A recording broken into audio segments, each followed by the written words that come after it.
के लिए। पिछली मरतबा भी आपको पता है कि जब हमें नुकसान हो रहा था तो हमने 30 रुपये पेट्रोल की प्राइस बढ़ाई थी।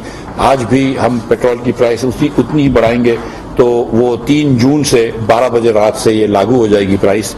और पेट्रोल की प्राइस जो है वो 1 रुपये 79 पैसे 179 रुपीज़ 86 पैसे से बढ़कर 209 रुपये 86 पैसे हो जाएगी। डीजल के अंदर भी 30 रुपये, इसके बावजूद भी अभी 9 रुपये, तकरीबन 9 रुपये कुछ पैसे पेट्रोल पर नुकसान हो रहा है हुकूमत को। इस पे 1 पैसा भी टैक्स नहीं है, इस पर नुकसान हो रहा है। इसी तरह डीजल के ऊपर हम 174 रुपये 15 पैसे का बेच रहे थे, इस पे भी 30 रुपये प्राइस बढ़ाएंगे और इस पे 204 रुपये 15 पैसे का हो जाएगा। इस पे अब भी ये प्राइस बढ़ाने के बाद भी अब भी 23 रुपये का हुकूमत पाकिस्तान को नुकसान हो रहा है। लाइट डीजल ऑयल के ऊपर 148 रुपए की कीमत थी, 148 रुपए 31 पैसे की, इसके ऊपर भी 30 रुपए बढ़ाया गया है और उसके ऊपर 178 रुपए 31 पैसे कीमत होगी। और आखिर में केरोसिन के ऊपर हमने 26 रुपए 38 पैसे सिर्फ बढ़ाए हैं और वो 155 रुपए 56 पैसे से बढ़ के 181 रुपए 94 पैसे हो जाएगी। लेकिन केरोसिन को 26 रुपए 38 पैसे इसलिए बढ़ाया गया जी, 155 रुपए 56 पैसे केरोसिन पे से कीमत हमने 26 रुपए 38 पैसे बढ़ाई है, तो उसके ऊपर 181 रुपए 94 पैसे हो गई। ये 26 रुपए 38 पैसे इसलिए बढ़ाई गई है कि इस पे अब जीरो नुकसान हो गया। अगर हम 30 बढ़ाते तो इस पे 3-4 रुपए टैक्स मिल जाता, लेकिन प्राइम मिनिस्टर साहब को ये एकदम एक्सेप्टेबल नहीं था। हम इस पे टैक्स इस वक्त नहीं लेना चाह रहे, तो इसके ऊपर टैक्स कोई भी नहीं है। तो ये केरोसिन वाहिद चीज है जिसपे हुकूमत को नुकसान नहीं हो रहा। बाकी लाइट डीजल ऑयल पे 8 रुपए, पेट्रोल पे 9 रुपए और हाई स्पीड डीजल पे 23 रुपए अब भी नुकसान हो रहा है।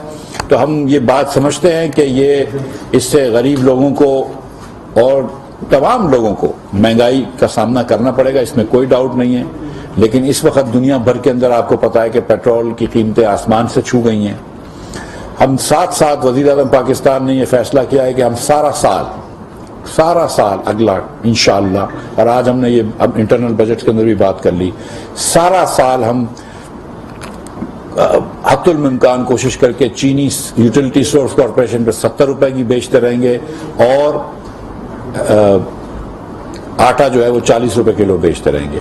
इसकी सब्सिडी हम सारा साल करते रहेंगे, तो गरीब लोगों को वहां पर कम से कम हम एक ये महंगाई से रोकेंगे। चीनी आपको 70 रुपए की और आटा 40 रुपए किलो मिलेगा यूटिलिटी सोर्स कॉरपोरेशन से।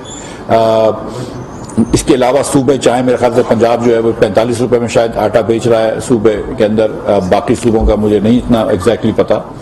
और मैं इनकरेज करूंगा तमाम चीफ मिनिस्टर साहिबान को कि वो भी अपनी सूबों के अंदर ये सब्सिडी दें। हम इस वक्त यूटिलिटी सोर्स कॉरपोरेशन में तेल के ऊपर, खुर्दनी तेल के ऊपर, खाने पीने के तेल के ऊपर भी 100 रुपए, घी के ऊपर 100 रुपए किलो सब्सिडी दे रहे हैं और चावल और दाल पे भी सब्सिडी दे रहे हैं, कुछ शायद 15 रुपए की गालिबन।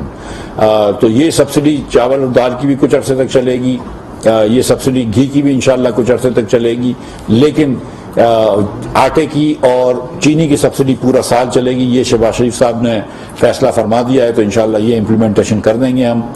तो हम ये समझते हैं कि इससे महंगाई आएगी, लेकिन हम ये बात मैं लोगों के सामने रखना चाह रहा हूँ कि ये नागुज़ीर था। मुझे इस वक्त IMF से भी फैसला करना, IMF से भी एग्रीमेंट करना है।